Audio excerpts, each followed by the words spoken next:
ओम प्रकाश पंजियार, राष्ट्रीय अध्यक्ष सर्वजन पार्टी भारत।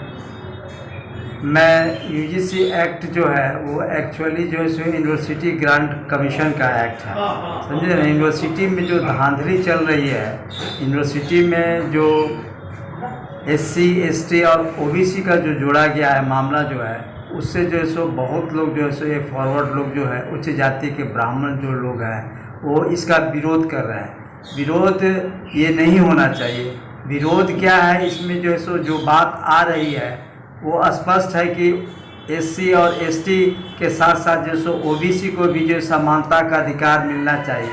जो समानता का अधिकार नहीं मिलेगा, जैसे इनका एडमिशन की बात है, एडमिशन जो है सो उच्च जाति के लोग जो है सो उसकी एक कमेटी बैठती है, उसमें उन लोग जो है सो उच्च जाति के ज़्यादा जो लोग रहते हैं उसमें अधिकांश जो है सो 10 आदमी की कमेटी में है तो 8 और 9 जो है सो उच्च जाति के लोग रहते हैं। एक ही जो है सो उसमें सदस्य जो है सो ओबीसी, एससी या एसटी का होता है, तो कहाँ से न्याय मिलेगा। जो सो उनका नामांकन भी नहीं हो पाता है। और उसी तरह से उनकी रोज़गार की बात होती है, उसमें प्रोफेसर लोग का प्रमोशन होता है, प्रोफेसर की नियुक्ति होती है, उसमें भी ये धांधली होती है।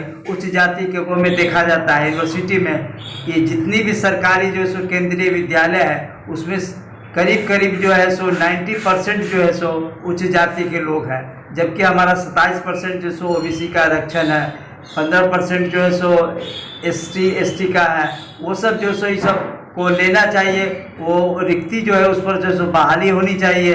ये बिल्कुल जो है सो न्याय संगत बात हम लोग जो सो कर रहे हैं, समर्थन कर रहे हैं। ये न्याय संगत मांग है हमारी जो है सो कि ओबीसी का भी आरक्षण है, 27% है, उसको नामांकन में, उसको नौकरी में जो है सो उसका प्रतिशत। राष्ट्रीय प्रधान महासचिव सर्वजन party Bharat, front news Bihar के दर्शकों को बहुत बहुत शुभकामनाएं देता हूं। और मैं ये कहना चाहता हूं सभी दर्शकों को और साथ साथ अपने देश के सवर्ण भाइयों को कि यूजीसी का जो मांग है और ये जो मामला है यूजीसी इक्विटी रेगुलेशंस, यह देश के हित में है, सभी समाज के हित में। भाइयों जरा सोचो कि देश पर आक्रमण होगा तो क्या सिर्फ सवर्ण समाज के लोग बचा लेंगे?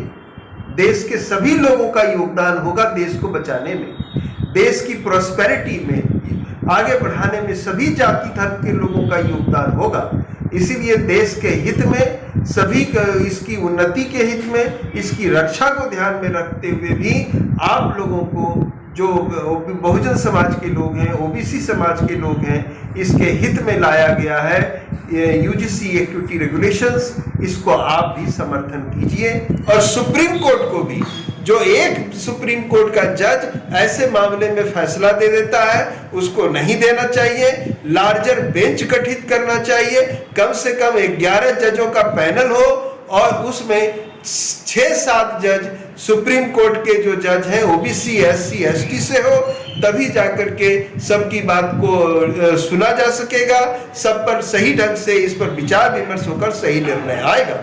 और आपके माध्यम से मैं ये कहना चाहता हूँ कि देश में कोई भी बड़े मामले हैं जिसमें देश की प्रगति बाधित हो सकती है, देश के बहुजन समाज या सभी वर्गों के हित की बात होती है, तो उसमें एक जज नहीं बैठे बल्कि एक पैनल जज बैठे। और वह पैनल जिसमें अनुसूचित जाति, जनजाति, पिछड़ी जाति, महिलाओं सबका प्रतिनिधित्व हो इस जज के पैनल में, वही इस देश का फैसला करे।